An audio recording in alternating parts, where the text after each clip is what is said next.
Papa, hari ini Papa benar-benar akan mengantarku ke sekolah? Pertanyaan Alia itu membuatku terdiam sesaat. Suara gadis kecilku lembut, tetapi terselip keraguan di dalamnya. Sebuah kesedihan yang seharusnya tidak dimiliki anak berusia 5 tahun. Saya Edward Prasetya, 42 tahun, CEO Mahardika Digital, salah satu perusahaan teknologi terkemuka di Indonesia. 2 tahun lalu, istri saya, Rani, meninggal karena kanker. Sejak saat itu, hidupku berputar dalam ritme jam yang berulang. Bangun, bekerja, sukses, dan kelelahan. Orang-orang menyebut saya sosok pengusaha modern, tetapi jika ada yang melihat villa tempat tinggalku, mereka akan melihat lampu menyala sepanjang malam, tetapi tidak ada tawa anak-anak. Dan di rumah itu, saya memiliki segalanya, kecuali kehangatan. Pagi ini, saya bangun pukul 5 seperti biasa. Telepon bergetar tanpa henti. Notifikasi rapat dengan mitra Jepang pukul 8, penandatanganan kontrak Singapura pukul 9. Saya melirik jam, otakku sudah mulai menghitung penjualan, strategi, dan waktu tempuh. Alia masuk ke kamar, rambut acak-acakan, memeluk boneka beruangnya, dan bertanya pelan. "Papa, hari ini ada rapat lagi?" "Ada, tapi Papa tetap akan mengantarmu ke sekolah." "Hari ini Papa janji." Jawabku, suaraku hampir seperti sebuah refleks. Mata gadis kecil itu berbinar. "Benarkah? Papa juga bilang begitu waktu itu." Saya tersenyum kecut. Kali ini Papa tidak akan lupa. Pengasuh sedang cuti, supir terjebak macet, jadi saya menyetir sendiri. Saya membuka pintu mobil, mendudukkan Alia di kursi belakang, dan memasang sabuk pengaman dengan hati-hati. "Papa, hari ini aku ingin duduk dekat jendela. Aku suka melihat pohon," katanya, menunjuk keluar. "Boleh, tapi jangan menjulurkan tangan keluar ya." "Iya, aku tahu." Saya menyalakan mesin, suara mesin begitu halus hingga saya bisa mendengar desah napas diri sendiri. Jakarta pagi hari sangat padat. Gedung-gedung kaca memantulkan sinar matahari pagi, arus mobil macet total, bunyi klakson bergema seperti detak jantung kota yang tak pernah tidur. Saya mengemudi di tengah lautan manusia itu, pikiranku masih melayang di atas lembar kerja pendapatan. Alia di belakang bergumam, "Papa, hari ini aku akan menggambar Mama." Kata Bu Guru, gambar orang yang paling aku sayang. Saya tersenyum tipis. "Menggambar Mama boleh, Mama kamu selalu cantik." Kalau Papa, saya ragu, mataku tetap terpaku pada jalan. "Papa juga sayang Mama." "Aku tahu," kata Alia, suaranya makin kecil. Lalu dia menyandarkan kepalanya ke jendela, memeluk boneka beruangnya, dan memejamkan mata. Hanya beberapa menit kemudian, suara napas teratur terdengar. Gadis kecil itu sudah tertidur pulas. Saya melirik ke kaca spion, melihat rambut hitam halusnya bergetar pelan mengikuti irama mobil. Perasaan hangat sesaat melintas, namun terpotong oleh dering telepon. "Pak Edward, kontrak pagi ini harus segera ditandatangani. Pihak Jepang memajukan waktu menjadi 7.45. Jika terlambat, mereka akan membatalkan negosiasi." "Saya akan tiba tepat waktu," jawabku singkat. Saya membuka aplikasi kalender, menelusuri serangkaian janji temu, penandatanganan notulen, wawancara pers, panggilan dewan direksi. Kepalaku segera beralih ke mode kerja. Cepat, dingin, dan akurat. Saya menyalakan AC, mengatur suhu, dan menambah kecepatan. Ketika mobil melaju ke kawasan perkantoran pusat Tamrin, niat untuk mengantar putriku ke sekolah benar-benar hilang dari benakku. Saya hanya berpikir tentang rapat dan kontrak senilai ratusan miliar rupiah yang menunggu. Saya membelokkan mobil ke tempat parkir di seberang gedung Mahardika Tower, tempat saya bekerja. Saat itu tempat parkir hampir kosong. Saya mematikan mesin, mataku tetap terpaku pada jam dan ponsel, otakku menghitung urutan pekerjaan di depan. Laporan keuntungan, rapat dengan mitra Jepang, rencana perluasan cabang di Surabaya. Dalam benakku, semuanya berjalan seperti serangkaian perintah. Masuk perusahaan, ambil berkas, temui klien, tanda tangani kontrak. Tidak ada satupun pikiran yang mengingatkanku bahwa aku masih punya Alia di kursi belakang. Gadis kecil itu masih tertidur pulas, napasnya teratur, boneka beruangnya miring di dadanya. Tapi saya tidak menoleh sedikit pun, tidak sekalipun. Saya membuka pintu, meraih tas dokumen, mengunci mobil karena kebiasaan, bunyi bip yang kering bergema di bawah sinar matahari pagi. Saya menarik jas, menarik napas dalam-dalam, dan melangkah menuju gedung, sama sekali tidak menyadari bahwa di kursi belakang, putri kecilku masih tertidur di dalam mobil yang terkunci di tengah terik Jakarta yang mulai memanas.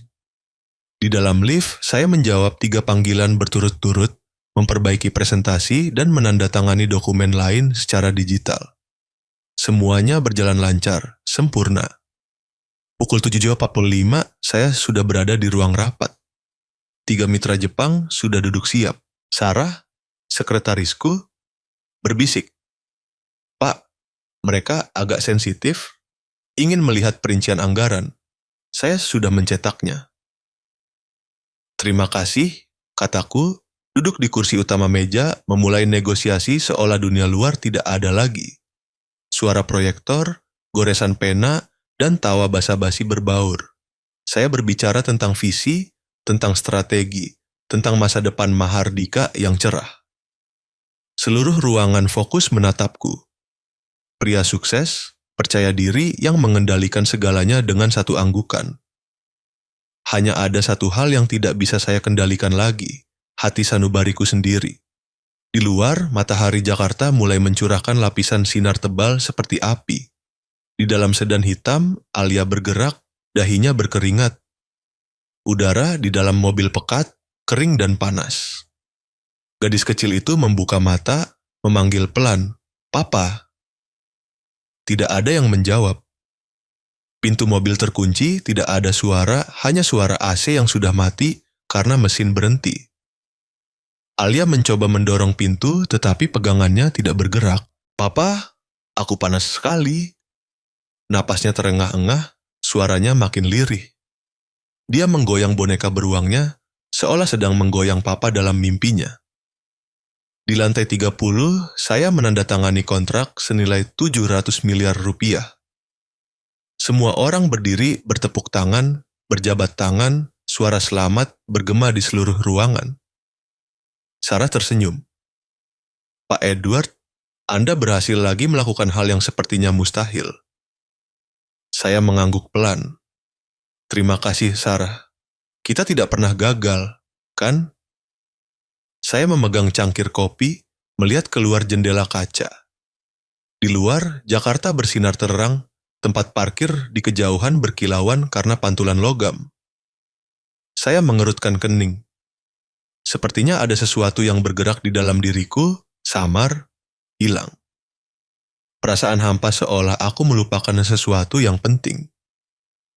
"Pak," Sarah memanggil, menarikku kembali ke kenyataan.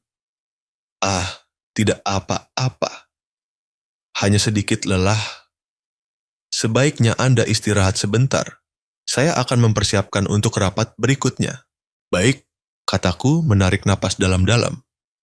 Namun sesaat kemudian saya tiba-tiba menggigil.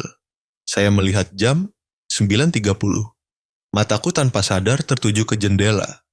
Sinar matahari menyilaukan memantul dari tempat parkir yang jauh. Di antara deretan mobil yang sunyi, saya melihat gumpalan asap tipis membumbung ke atas. Saya berkinda berkedip, menggelengkan kepala, mencoba meyakinkan diri bahwa itu hanya uap panas yang naik dari permukaan jalan. Tapi hatiku tiba-tiba gelisah. Sebuah pikiran melintas di kepalaku, secepat kilat, membuatku tercekik. Aku belum mengantar Alia ke sekolah. Cangkir kopi jatuh dari tanganku, pecah di lantai. Jika Anda adalah saya, di antara kontrak ratusan miliar rupiah dan firasat bahwa orang terdekat mungkin dalam bahaya, apa yang akan Anda pilih? Silakan tinggalkan komentar, jika Anda yakin bahwa kadangkala hal yang membuat kita kehilangan segalanya bukan kegagalan, melainkan melupakan siapa yang menunggu untuk kita cintai. Saya masih ingat betul suara itu. Klakson mobil yang memekakan telinga di tengah siang Jakarta, suara terik matahari yang menyengat seperti api, dan pada satu momen, suara teriakan melengking dari kejauhan, cukup untuk membuat jantungku berdetak dengan irama yang aneh. Tetapi saat itu, saya tidak peduli. Saya masih berdiri di lantai 30, di ruang rapat berdinding kaca, berbicara dengan para investor, seolah-olah saya mengendalikan seluruh dunia. Saya tidak tahu bahwa tepat di bawah gedung ada satu nyawa kecil yang sedang berjuang di antara batas hidup dan mati. Pasar Tanah Abang di siang hari sangat padat. Asap dari gerobak pedagang kaki lima, warung makan darurat-darurat bercampur dengan udara panas yang menyengat. Di tengah kerumunan yang berdesakan, seorang anak laki-laki kurus sedang mendorong gerobak pisang goreng menyusuri setiap jalan. Namanya Raffi. 10 tahun, bertubuh kecil, kulitnya gelap terbakar matahari, matanya besar namun bersinar seperti lentera di malam hari. Ibunya, Carmen Dewi, terbaring di kontrakan tua, batuk selama beberapa malam. Dokter mengatakan paru-parunya parah, butuh antibiotik segera. Tetapi untuk membeli obat, Raffi harus menjual habis semua pisang goreng pagi ini. Jual habis hari ini, aku bisa beli obat untuk ibu, bisiknya pada diri sendiri, mendorong gerobak di bawah terik matahari. Ketika Raffi sampai di dekat tempat parkir di seberang Mahardika Tower, dia berhenti untuk menyeka keringat. Tangannya berminyak dan bertepung, wajahnya basah kuyup. Angin panas berembus, membawa bau hangus yang kuat dari plastik terbakar. Raffi mendongak, mengerutkan kening. Bau apa ini? Bau apa ini? Dia mengedarkan pandangan. Di tengah tempat parkir yang panas menyengat, sebuah sedan hitam mengeluarkan asap tipis dari kap mesin. Awalnya hanya beberapa helai, tetapi semakin lama semakin tebal. Raffi meninggalkan gerobaknya, berlari mendekat. Saat dia mencapai kaca mobil, dia membeku. Di dalamnya, seorang gadis kecil berbaring miring, wajahnya merah padam, mata tertutup rapat, dua tangan mungilnya memukul-mukul pintu dengan lemah. Ya Allah, seru Raffi. Jantungnya berdebar kencang. Ada anak di dalam. Ada anak di dalam. Dia berteriak keras, meminta pertolongan orang-orang di sekitar. Tolong, ada anak di dalam mobil. Tolong, ada anak di dalam mobil. Tetapi kerumunan yang terburu-buru hanya melirik lalu pergi. Setiap orang menganggap itu urusan orang lain. Mobil-mobil saling beriringan, suara klakson menenggelamkan suara teriakan minta tolong. Raffi kebingungan. Kalau tak ada yang tolong, jika tidak ada yang menolong, dia mengepalkan tinju. Biar aku saja. Biar aku saja. Dia berlari mengelilingi mobil mencoba menarik pintu. Terkunci rapat, dia memukul kaca dengan kuat. Bangun, bangun nak. Bangun, bangun dik. Tidak ada respon. Asap mulai menyebar dari kap mesin, bau karet terbakar sangat kuat. Dia melihat sekeliling, tidak melihat siapapun. Raffi membungkuk, mengambil batu bata pecah di tepi jalan. Batu bata itu besar, beratnya hampir setengah lengannya. Dia mengangkatnya, gemetar, lalu mengayunkannya tinggi-tinggi di atas kepala. Bismillah. Bruh. Batu bata menghantam kaca. Kaca retak, tapi tidak pecah. Dia menarik napas dalam-dalam, darah dari tangannya menetes, jatuh ke bajunya. Untuk kedua kalinya, lebih kuat, lebih ganas. Krak. Retakan panjang menjalar melintasi permukaan kaca. Asap di dalam semakin tebal, mengaburkan wajah gadis kecil itu. Dia mendengar batuk lemah, hampir terputus. Sebentar lagi nak, tahan sedikit saja. Sebentar lagi dik, tahan sebentar saja. Anak laki-laki itu menjulurkan tubuh, mengerahkan semua kekuatannya untuk pukulan terakhir. Perang. Kaca pecah berhamburan, serpihan jatuh seperti hujan. Lengan Raffi terpotong, darah mengalir, tetapi dia tidak berhenti. Dia menyelinapkan tangan, membuka kunci, dan menarik pintu. Semangat panas menyembur keluar, langsung menerpa wajah. Raffi terbatuk-batuk, masih mencoba meraih ke dalam. Dia memeluk gadis kecil itu keluar, menggendongnya dengan kedua tangan, berlari menjauh dari mobil hanya beberapa detik sebelum api menyambar ke kursi depan. Saya tidak tahu hal itu sedang terjadi. Saat itu, saya sedang berdiri di hadapan dewan direksi, mendengar mereka berbicara tentang pertumbuhan, peluang, masa depan. Saya menandatangani kontrak, berjabat tangan, tersenyum, dan bangga karena saya baru saja menyelamatkan perusahaan dari risiko kerugian. Saya sama sekali tidak tahu bahwa anak lain, kecil, miskin, sedang menyelamatkan putriku dengan tangan yang berlumuran darah. Di tempat parkir, Raffi meletakkan gadis kecil itu di pinggir jalan. "Hei, bangun! Hei, bangun!" Tidak ada reaksi, napas Alia melemah, kulitnya terasa panas. Raffi berlutut, mengipasinya dengan tangan kosong. "Tahan sedikit saja, nak. Sebentar lagi aman. Tahan sebentar saja, Dik. Sebentar lagi aman." Anak laki-laki itu berbicara sambil gemetar. Di wajahnya, keringat bercampur dengan debu dan darah, kotor tetapi matanya sama sekali tidak takut. Seorang wanita yang lewat berteriak, "Anak, mau mati kamu, api, api." Anak itu cepat lari, "Kebakaran, kebakaran." Tetapi Raffi tidak lari. Dia berteriak, "Panggil bantuan, tolong. Panggil bantuan, tolong." Orang yang lewat akhirnya berhenti menelepon pemadam kebakaran. Sementara Raffi, dia tetap duduk di samping gadis kecil itu, batuk kering, punggungnya basah kuyup oleh keringat, tangan kecilnya terus mengipasi tanpa henti. "Papa, aku takut." Alia berbisik pelan lalu pingsan. Raffi terkejut, membungkuk. "Tenang, aku di sini." "Tenang, aku di sini." Beberapa menit kemudian, mobil pemadam kebakaran dan keamanan gedung muncul. Orang-orang berhamburan datang. Seorang petugas keamanan menarik Raffi keluar sambil memarahi, "Berbahaya, nak. Cepat keluar." Tetapi ketika berbalik, mereka melihat dia sudah berhasil menggendong gadis kecil itu keluar. Darah dari lengannya mengalir panjang ke tangan kecilnya. Pemandangan itu, menurut kesaksian orang-orang, membuat siapapun terkejut. Seorang anak laki-laki miskin, baju compang-camping, kotor, telah mempertaruhkan nyawanya untuk menyelamatkan anak asing di dalam mobil mewah orang kaya. Jika Anda di antara batas hidup dan mati, dan di hadapan mata seorang anak asing yang berani berkorban untuk orang lain, Anda akan memilih berdiam diri atau bertindak? Silakan komentari satu tuh. Jika Anda yakin bahwa kebaikan sejati tidak perlu kaya untuk bisa dilakukan, atau dua buah, jika Anda pernah merasa hati Anda masih ragu di hadapan suatu tindakan benar, namun berbahaya. Saya tidak pernah berpikir seorang pria bisa kehilangan segalanya hanya dalam 15 menit.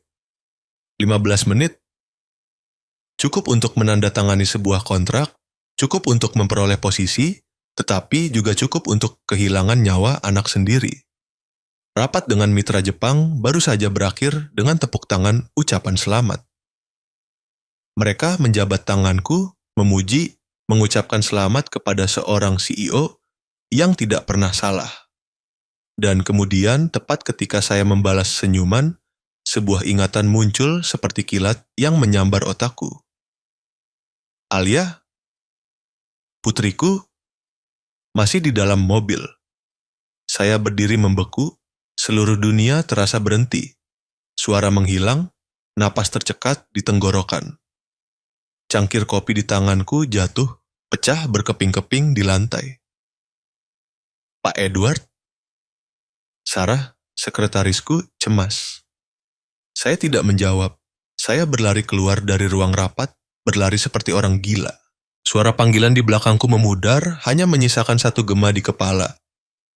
"Alia, kamu di mana?" Saya menekan tombol lift, tetapi setiap detik berlalu terasa seperti siksaan. Saya memukul panel kontrol dengan keras, berteriak, "Cepat, cepat!" Tanpa menunggu lagi, saya membuka pintu darurat, berlari menuruni 30 lantai. Setiap langkah serasa merobek paru-paru, jantung berdebar tak beraturan. Saya terpeleset beberapa kali, tangan menggores darah di pegangan tangga, tetapi tidak berhenti.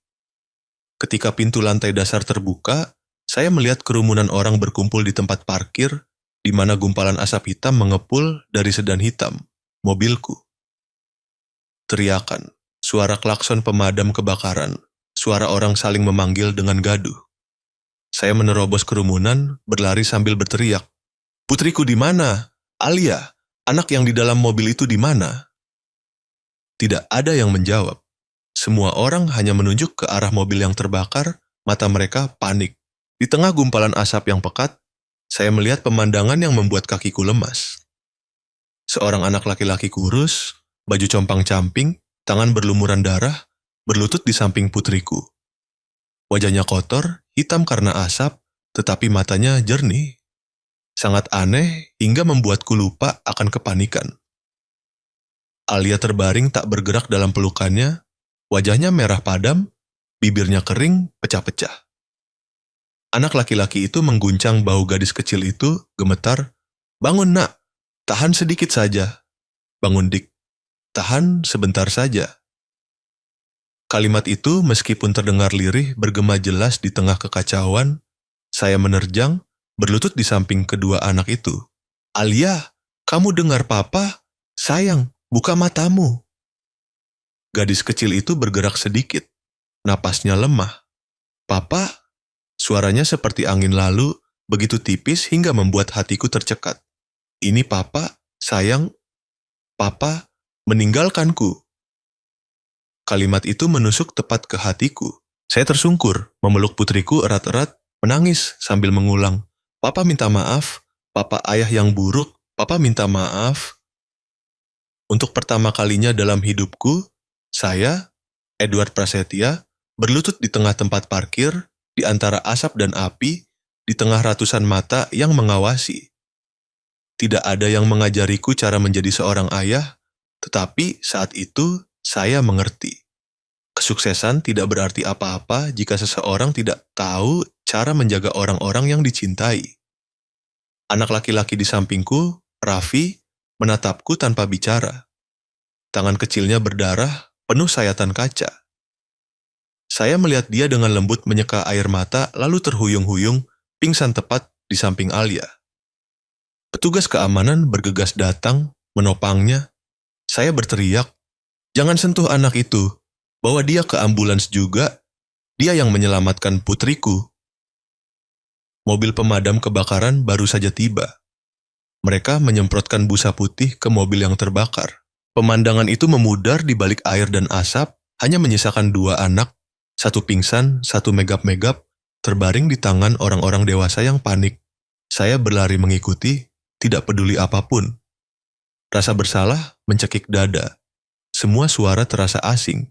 Saya mendengar seseorang bertanya, "Siapa ayahnya?" Saya menjawab seperti orang yang sedang tidur berjalan. Saya ayah gadis kecil itu." Dalam perjalanan ke rumah sakit, saya duduk di ambulans menggenggam tangan kecil Alia.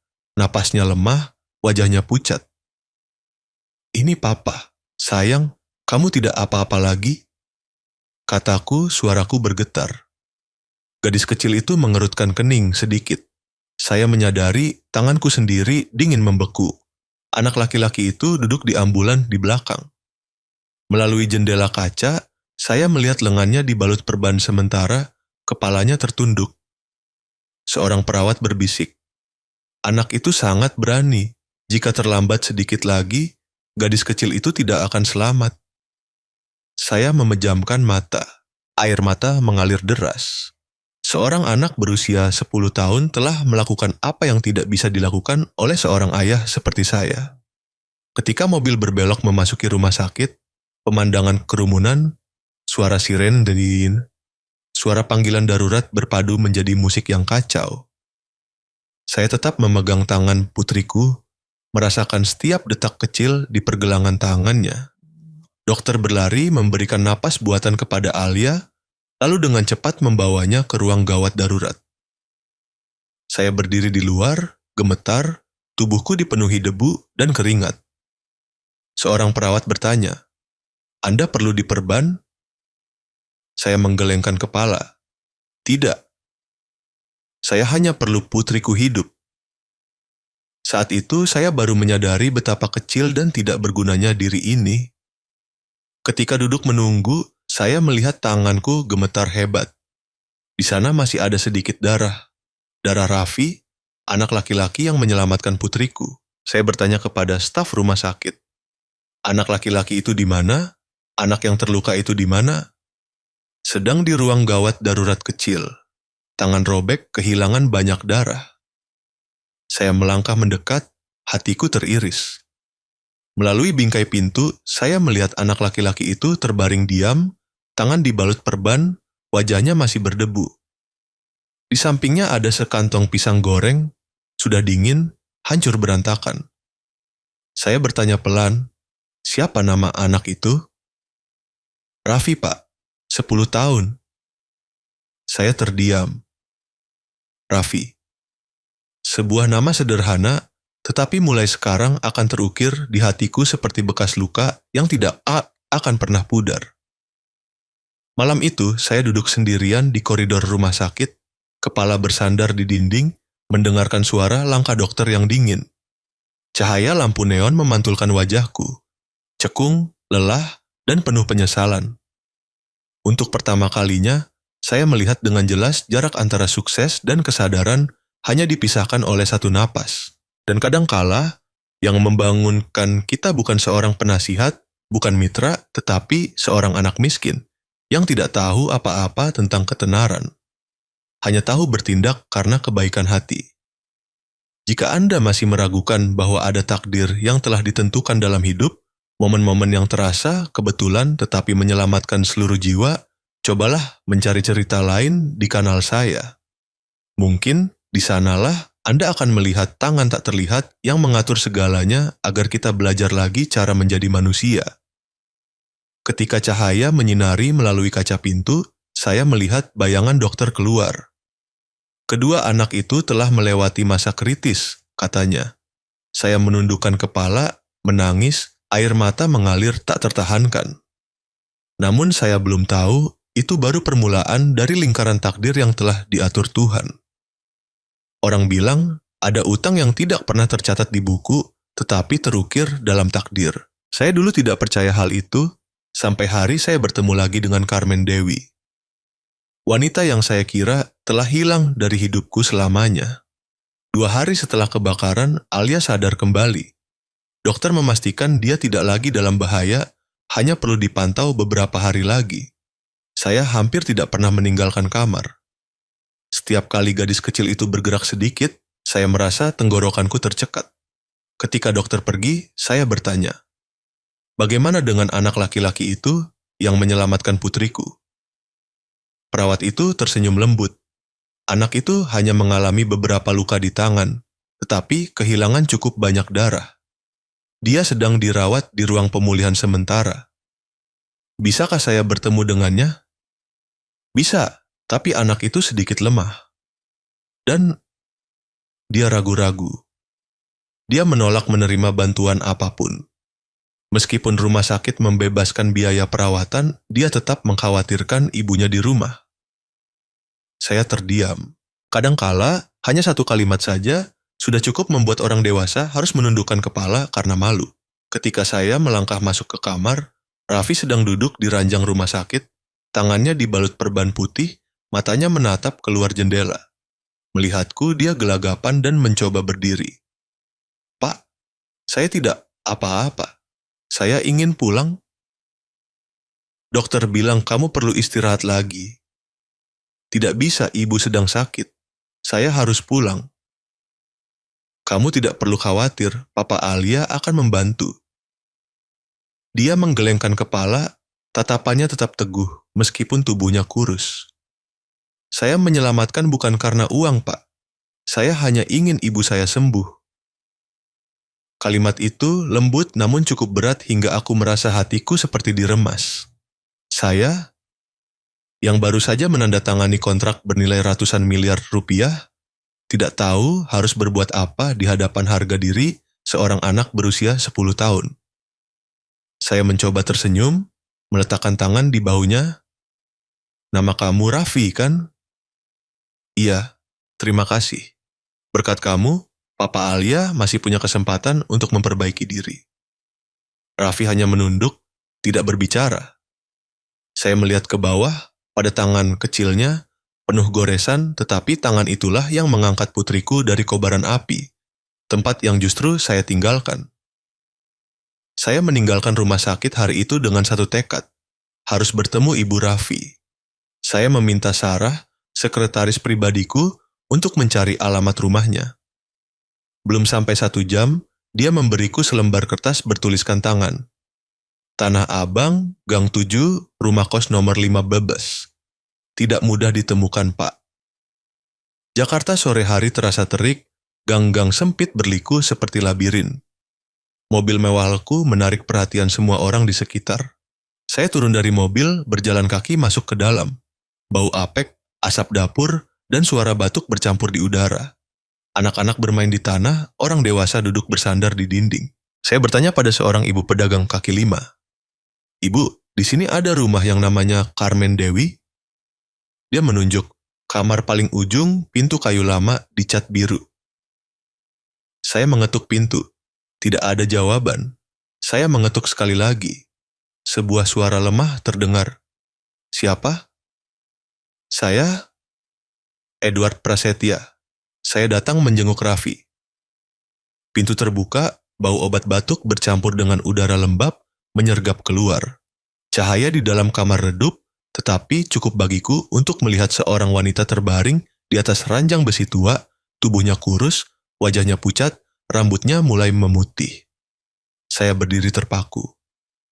Carmen, Anda. Wanita itu membuka mata, mencoba tersenyum kecil. Pak Edward, saya pikir Bapak sudah melupakan keluarga kami. Kalimat itu seringan angin tetapi menghantam nuraniku dengan keras. Kenangan 10 tahun lalu kembali menyerbu seperti badai. Saya ingat setiap detail malam itu, kecelakaan di jalan tol Jagorawi. Mobilku hilang kendali di tengah hujan deras, tergelincir melewati pembatas jalan. Ketika mobil terguling, bensin tumpah, api menyala, saya terjebak di dalam kabin. Orang-orang yang lewat hanya berdiri melihat, tidak ada yang berani mendekat. Hanya satu pria yang menerjang, tanpa ragu, tanpa takut. Dia mendobrak pintu, menarikku keluar, mendorongku ke tanah dan berteriak, "Lari!" Dan hanya beberapa detik kemudian, mobil itu meledak. Pria itu bernama Ahmad Dewanto, seorang supir truk. Dia meninggal di tempat. Saya telah memberikan sejumlah uang bantuan pemakaman kepada keluarganya, lalu buru-buru pergi, karena tidak tahan melihat tatapan sedih dari istri mudanya. Saya berkata pada diri sendiri bahwa saya sudah menunaikan tanggung jawab. Tapi kini, putra dari pahlawan itu justru menyelamatkan putriku, dengan cara yang sama seperti ayahnya pernah menyelamatkanku. Saya merasa tenggorokanku tercekat. Anda tinggal di sini sudah berapa lama? Sejak Ahmad meninggal. Hidup memang sulit, tapi Allah masih baik. Tuhan masih baik kepadaku. Raffi adalah anak yang baik. Saya bertemu dia di rumah sakit. Dia menyelamatkan Alia. Carmen tersenyum lemah, air mata mengalir. Anak itu mirip ayahnya, selalu memikirkan orang lain. Saya tidak bisa berkata-kata. Kamar itu hanya seluas sudut kecil di garasi rumahku, tetapi dipenuhi dengan kehangatan kasih sayang. Di dinding ada foto lama seorang pria tersenyum ramah, Ahmad. Saya mendekat, hatiku bergetar ketika mengenali wajah itu. Orang yang mati agar aku bisa hidup. Carmen batuk kering. Saya buru-buru menuangkan segelas air. Anda tidak seharusnya duduk biar saya bantu. Tidak apa-apa, saya sudah terbiasa. Saya bertanya, apakah ada hal yang bisa saya bantu? Saya berutang 1 nyawa kepada keluarga Anda, dan kini ditambah dengan jasa penyelamatan dari Raffi. Saya ingin membalasnya. Carmen menggeleng, tersenyum kecil. Bapak tidak berutang apapun pada saya, Pak Edward. Setiap orang punya bagiannya dalam takdir. Suami saya menyelamatkan Bapak, kini putra saya menyelamatkan putri Bapak. Mungkin itu cara Allah mengatur agar kita tidak lupa bahwa kebaikan akan selalu kembali. Saya menundukkan kepala, bukan karena hormat, tetapi karena malu. Selama 10 tahun terakhir, saya telah hidup seolah-olah semua jasa bisa ditukar dengan uang. Tetapi melihat Carmen, saya menyadari ada utang yang tidak bisa dibayar dengan apapun. Ketika meninggalkan kamar kecil itu, saya menoleh melihat Raffi sedang mengupas pisang, tangannya masih berbalut perban. Dia mendongak, tersenyum. Saya harus bantu ibu. Ibu sudah lemah. Raffi, panggilku pelan. Ya, apa kamu mau menjenguk Alia? Mau, tapi saya takut. Saya kotor. Tidak apa-apa. Kamu sudah jadi pahlawannya. Dia tersenyum malu-malu. Saya melihat matanya bersinar terang di gang yang gelap. Seorang anak miskin di tengah Tanah Abang, tetapi hatinya bersinar lebih terang daripada lampu manapun di Jakarta. Malam itu ketika tiba di rumah, saya membuka lemari dan mengambil foto lama. Foto saya dan Ahmad dalam acara penghargaan yang diselenggarakan perusahaan setelah kecelakaan. Saya tidak pernah berani melihatnya lagi. Kini, saya menatapnya lama, dan di mata pria itu, saya melihat ketenangan. Seolah dia sudah tahu, suatu hari nanti, putranya akan menyelesaikan jasa yang tertinggal. Jika Anda belum pernah percaya bahwa perbuatan baik yang Anda lakukan hari ini bisa kembali kepada Anda atau orang yang Anda cintai setelah bertahun-tahun, carilah cerita lain di kanal saya. Mungkin di suatu tempat, Anda akan menyadari, takdir tidak melupakan siapapun, hanya menunggu saat yang tepat untuk menutup lingkaran karma. Saya memejamkan mata, mendengar suara angin di teras. Dalam suara angin, saya seolah mendengar suara Ahmad. Jangan biarkan utang ini menjadi beban, Edward. Biarkan itu menjadi kesempatan untuk melakukan hal yang benar. Dan saya tahu, besok saya harus memulai lagi. Bukan untuk diriku sendiri, tetapi untuk semua jiwa yang pernah menyelamatkanku dengan cinta. Orang sering berpikir, luka pada jiwa akan sembuh dengan sendirinya seiring waktu. Tetapi saya telah hidup cukup lama untuk mengerti. Waktu tidak menyembuhkan, itu hanya membuat kita lupa cara mencintai. Saya pernah lupa rasanya mendengar tawa di rumah. Lupa rasanya ditanya seseorang, "Papa sudah makan?" Sampai Raffi dan ibunya, Carmen Dewi, masuk ke dalam hidupku. Setelah hari kunjungan ke rumah kos Tanah Abang, saya tidak bisa tidur semalaman. Bayangan kamar yang lembab, batuk serak Carmen, tangan kecil Raffi yang kurus, semuanya menghantuiku. Keesokan paginya, saya kembali membawa dokter pribadiku. Carmen menatapku dengan mata waspada. "Pak Edward, Bapak tidak perlu melakukan ini. Saya hanya sedikit batuk, tidak seberapa." Dokter Morrison menatapnya, menggeleng pelan. "Bukan hanya batuk, Bu. Anda menderita pneumonia parah. Jika tidak segera diobati, paru-paru akan menjadi fibrotik." Saya duduk, berkata dengan lembut, "Dengarkan Carmen, saya berutang pada Ahmad, dan sekarang pada Raffi. Kali ini, biar saya menepati janji dengan almarhum suamimu. Biar saya menepati janji dengan almarhum suamimu." Dia terdiam lama. Tatapan matanya penuh harga diri, bercampur sedikit rasa sakit. "Saya tidak butuh belas kasihan, Pak Edward. Saya hanya ingin anak saya bisa makan, bisa sekolah." Raffi berdiri di sampingnya, memegang tangan ibunya pelan. "Ibu, Om Edward hanya ingin membantu. Saya percaya Om baik." Carmen menatap putranya, lalu menatapku. Suaranya melunak. "Baik, tapi jika saya sehat, saya akan bekerja untuk membalasnya." Saya tersenyum. "Tidak ada yang meminta Anda membalas. Cukup Anda sehat saja, sudah cukup." Sore itu, saya membawa mereka ke rumah sakit terbaik di Jakarta. Ketika mobil berhenti di depan gerbang, Carmen ragu untuk turun. "Tempat ini untuk orang kaya. Saya tidak terbiasa." "Anda bukan tamu. Ini tempat Anda seharusnya disembuhkan." Dia mengangguk pelan, meninggalkan mobil dalam diam. Dalam cahaya senja, sosok kurus itu membuat hatiku terasa berat. Setelah Carmen dirawat, saya memanggil Raffi dan berkata, Mulai sekarang, kamu akan tinggal di apartemen Om Sudirman. Ketika ibu keluar, kalian berdua bisa tinggal di sana untuk sementara waktu. Rumah Om punya banyak kamar kosong. Mata Raffi terbelalak. Benarkah, Pak? Benar.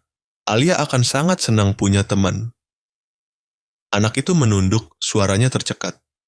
Terima kasih, Om. Jika ayah saya masih hidup, pasti dia akan sangat berterima kasih pada Om. Saya tersenyum tipis, tetapi di dalam hati terasa perih. Mungkin Ahmad sedang melihat semuanya. Apartemenku di Sudirman dulunya tenang, bersih, tetapi dingin seperti kantor yang tak berpenghuni. Setiap pagi, saya hanya punya kopi dan keheningan. Sejak Rani meninggal, rumah itu kehilangan napas keluarga. Pada hari Raffi pindah, semuanya berubah. Suara langkah kaki kecil, tawa anak-anak, suara panggilan gelap-gelap-gelap Ilan menyebar ke seluruh koridor. Alia memegang tangan Raffi, menariknya berkeliling rumah. Ini kamarku, itu balkon, dan ini boneka beruang kesayanganku. Raffi tampak canggung, sementara saya berdiri melihat dari jauh, hatiku terasa ringan yang aneh. Saya tidak menyangka, justru seorang anak miskin yang membawa kehangatan kembali ke rumah seorang kaya yang kesepian. Hari-hari berikutnya, saya mulai melakukan hal-hal yang terasa sederhana, tetapi sudah lama terlupakan. Saya bangun lebih awal, masuk ke dapur membuat sarapan. Alia berlari, berseru, "Papa benar-benar tahu masak?" Saya tertawa. "Papa sedang belajar, jangan tertawa." Raffi membantuku mengocok telur, begitu terampil hingga membuat juru masak pun terkejut. Ketika Carmen keluar dari rumah sakit, saya menyiapkan sebuah kamar kecil dekat jendela untuknya. Cahaya masuk, angin bertiup sepoi-sepoi. Hari pertama dia kembali, dia melihat sekeliling, berbisik. Tempat ini sangat hangat. Sudah lama saya tidak merasa setenang ini. Anda harus membiasakan diri dengan perasaan itu, jawabku. Karena mulai sekarang, Anda tidak perlu takut akan hari esok lagi. Sore harinya, saya melihat Raffi dan Alia menggambar bersama di taman. "Papa, lihat ini." Alia mengangkat kertas penuh warna. Di atasnya, dua anak bergandengan tangan, berdiri di depan sebuah rumah dengan matahari dan bunga. Raffi berkata pelan, "Saya tidak tahu cara menggambar rumah seindah ini. Di tempat saya tinggal, dindingnya retak, atapnya bocor." Alia tersenyum. "Kalau begitu, sekarang kamu bisa menggambar rumah yang kamu inginkan." Kalimat putriku membuatku tertegun. Kadangkala, seorang anak bisa mengajari orang dewasa cara bermimpi lagi. Saya melihat kedua anak itu berlarian di sekitar taman, mendengar tawa mereka bergema di angin. Untuk pertama kalinya setelah bertahun-tahun, hatiku terasa damai. Carmen duduk di kursi, tersenyum lembut memandangi mereka. Jika Ahmad masih hidup, pasti dia akan sangat bahagia. Saya duduk di sampingnya, suaraku merendah. Saya yakin dia tersenyum melihat semua ini. Waktu berlalu, saya mulai terbiasa dengan adanya orang di rumah. Setiap pagi, Raffi membantuku membuat kopi. Alia menuntut untuk bercerita kepada ibu Raffi. Suatu malam, Carmen memanggilku ke dapur. "Pak Edward, saya tidak tahu bagaimana harus berterima kasih. Tapi saya tidak ingin menjadi beban. Izinkan saya melakukan sesuatu?" Saya tertawa. "Anda tamu di rumah ini, bukan pekerja." "Saya tidak ingin menjadi tamu selamanya. Saya ingin berdiri sendiri agar anak saya melihat ibunya masih kuat." Saya terdiam sejenak, lalu berkata, "Jika Anda mau, saya punya dapur di kantor Mahardika. Anda bisa membantu memasak untuk karyawan. Pekerjaan tidak berat dan dekat." Carmen terkejut. "Bapak akan mengizinkan saya bekerja di sana?" "Bukan mengizinkan, tapi mengundang." Dia tertawa. Untuk pertama kalinya saya mendengar tawa sejatinya. Lembut seperti suara angin dan lebih hangat dari sekadar ucapan terima kasih. Malam itu saya berdiri melihat melalui jendela kaca, di mana Alia dan Raffi sedang bercerita satu sama lain. Saya bertanya pada diri sendiri, sejak kapan aku membiarkan hatiku terkunci seperti ini? Dan mengapa hanya dengan dua anak ini, bersama senyum seorang ibu yang lemah, sudah cukup untuk membukanya? Carmen berjalan mendekatiku, berbisik pelan. Bapak banyak berubah, Pak Edward. Benarkah? Ya, sekarang Bapak tahu cara tersenyum yang tulus. Saya menatapnya, lalu menatap kedua anak yang tertawa. Saya pikir, saya hanya sedang belajar mencintai lagi. Sudah lama sekali. Dia mengangguk, matanya memancarkan kelembutan. Saya tidak tahu mengapa, tetapi perasaan ini membuat saya merasa Ahmad masih di sini. Mungkin dia membawa kami bertemu Bapak bukan untuk menerima imbalan, tetapi untuk mengingatkan Bapak bahwa kebaikan tidak akan pernah hilang. Saya tidak menjawab. Di dalam hatiku ada sesuatu yang hidup kembali, sebuah perasaan yang saya kira telah mati bersama Rani 2 tahun lalu. Ketika malam tiba, suara hujan ringan jatuh di bingkai jendela kaca. Saya berdiri di dekat jendela, melihat tetesan air jatuh di atap, cahaya lampu memantul samar. Alia dan Raffi sudah tidur, Carmen juga sudah mematikan lampu. Tinggal saya, di tengah keheningan menyadari bahwa, kadangkala, hidup tidak perlu dimulai dari awal, hanya perlu kita mau membuka hati. Saya memejamkan mata, berbisik seolah berbicara kepada seseorang yang jauh. Terima kasih, Ahmad. Terima kasih telah mengirim mereka untuk mengajariku menjadi seorang ayah, menjadi seorang manusia. Saya tidak tahu. Hanya beberapa hari kemudian, peristiwa lain akan terjadi yang mengharuskanku menghadapi pertanyaan lama itu lagi. Apakah saya cukup berani untuk mempertahankan apa yang baru saja saya pelajari, atau akan kehilangannya sekali lagi?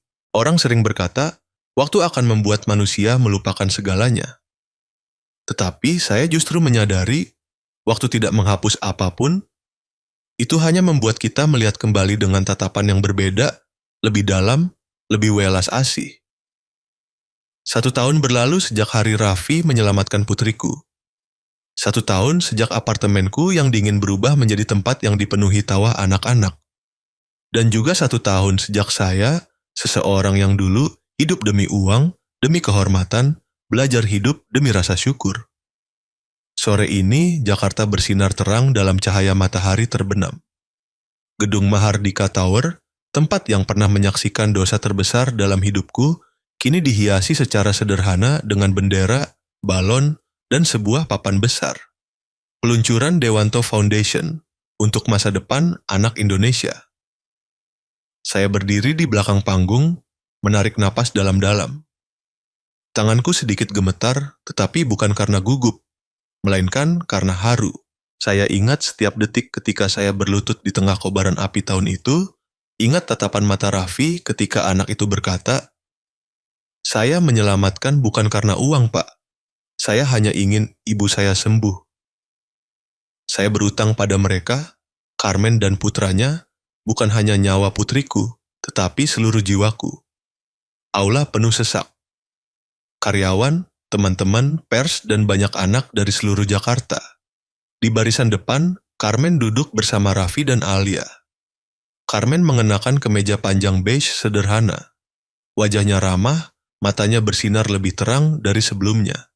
Sementara Raffi, anak 11 tahun ini, mengenakan kemeja putih, di dadanya tersemat lencana kecil, bertuliskan tebal, Raffi Dewanto, anak pemberani.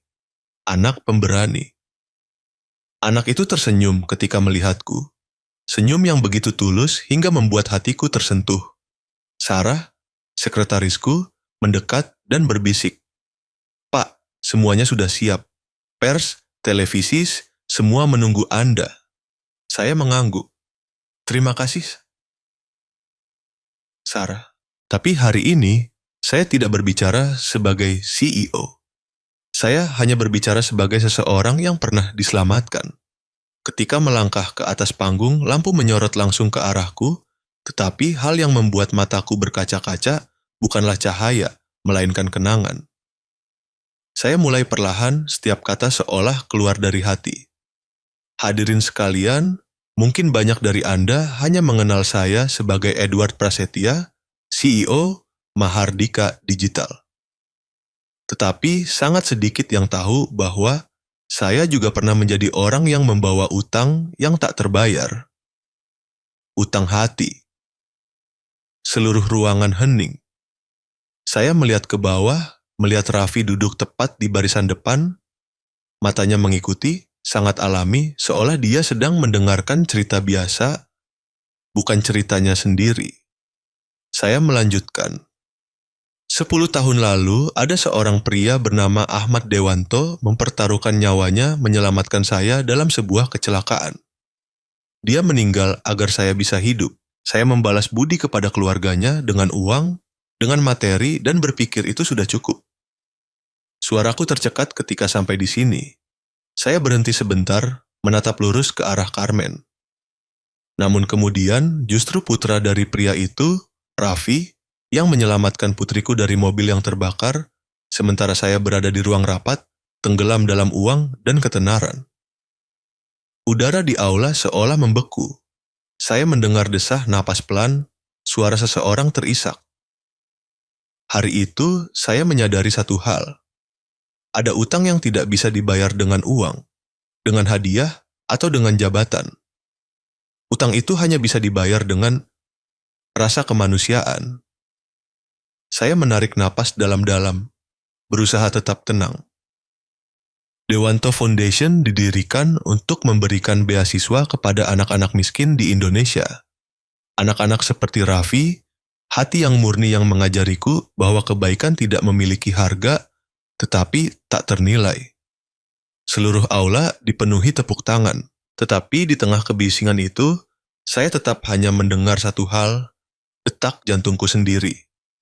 Saya menundukkan kepala, berbisik pelan. Terima kasih Raffi. Terima kasih telah mengajari Papa Alia untuk hidup kembali. Lampu menyorot ke barisan depan. Raffi berdiri, sedikit malu-malu, tetapi senyumnya tetap terang seperti lilin di kegelapan. Saya melihat Carmen mengambil sapu tangan menyeka air mata, sementara Alia memegang tangan Raffi, berbisik. Kamu memang pahlawan sungguhan. Setelah acara, banyak orang maju untuk berjabat tangan, memuji, berfoto. Tetapi ketika lampu flash perlahan padam, saya hanya ingin menuju sudut kecil tempat mereka bertiga duduk. Carmen berdiri ketika saya mendekat. Pak Edward, pidato Anda sangat menyentuh. Saya hanya mengatakan kebenaran. Dia tersenyum tipis, tatapannya lembut. Ahmad pasti bangga sekali. Bukan hanya karena Bapak sukses, tetapi karena Bapak sudah tahu cara hidup yang sesuai dengan utang Bapak. Saya menatap Raffi. Anak ini telah menggantikan ayahnya membalas budi kepadaku. Dan saya hanya berusaha melakukan hal sebaliknya agar tidak mengecewakan seorang pria yang telah menyelamatkan nyawaku. Raffi menunduk. Saya tidak melakukan hal besar, Pak. Saya hanya tidak ingin ada orang yang terluka seperti ibu saya pernah terluka. Saya tercekat. Seorang anak berusia 11 tahun mengatakan itu dengan ketenangan dan kemurahan hati yang tidak pernah dipelajari oleh banyak orang dewasa seumur hidup mereka. Ketika kami berjalan keluar dari gedung, matahari terbenam Jakarta merah menyala seperti api. Alia berlari di depan, Raffi mengejar, keduanya tertawa di angin. Saya dan Carmen berjalan perlahan. Hidup ini aneh ya, kataku. Benar, jawabnya. Allah punya cara sendiri untuk mengajar kita. Tuhan punya cara sendiri untuk mengajar manusia. Kami berhenti di depan lapangan, di mana sinar matahari terakhir menyinari papan nama Dewanto Foundation. Saya menatap tulisan itu lama. Bukan lagi nama orang yang telah meninggal, tetapi kenangan hidup tentang keberanian dan cinta. Saya berkata pelan. Saya pernah berpikir sudah melunasi semua utang pada Ahmad. Sekarang saya tahu, utang sejati tidak terletak pada apa yang kita hilangkan, tetapi pada apa yang kita pelajari dari orang lain. Carmen mengangguk, matanya memancarkan kehangatan. Dan saya yakin, Bapak sudah membayarnya dengan cara hidup Bapak sendiri. Malam itu, saya pulang larut. Alia dan Raffi sudah tidur di sofa, keduanya berbaring berdekatan, memeluk boneka beruang usang. Saya menyelimuti mereka, lalu berdiri diam sangat lama. Dalam cahaya lampu kuning yang redup, saya melihat diri saya, orang yang pernah kehilangan segalanya, kini memiliki segalanya. Rumah, 2 tawa, dan hati yang sudah tahu cara mencintai lagi. Saya duduk, berbisik seolah berbicara kepada seseorang yang jauh. Ahmad, utang kita telah terbayar. Tapi bukan dengan uang, melainkan dengan kemanusiaan. Angin malam menggerakkan tirai seolah ada seseorang yang sedang tersenyum. Dan saya tahu di suatu tempat jiwanya masih melihat kami, puas, damai.